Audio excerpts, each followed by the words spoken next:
امام جعفر صادق علیہ السلام ارشاد فرماتے ہیں کہ اگر تمہاری کوئی حاجت ہو اور اگر تمہاری کوئی حاجت کہیں سے بھی پوری نہ ہو رہی ہو، ہر جگہ سے نا امید ہو چکے ہوں، تو ایسی دعا میں تمہیں تعلیم دیتا ہوں کہ جس کے بعد تمہاری کوئی حاجت رد نہیں ہوگی۔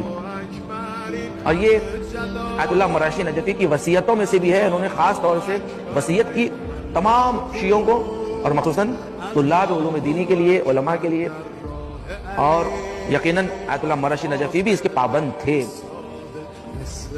یہ چھٹے امام کی روایت ہے، تو دعا انہوں نے تعلیم دی کہ اپنی نمازوں کا جز بناؤ، تمہاری حاجت اگر کہیں سے پوری نہ ہو رہی ہو، یہ دعا میں تمہیں تعلیم دیتا ہوں، یہ دعا کو پڑھا کرو، اللہ تم مانگنے سے پہلے تمہیں عطا کرے گا۔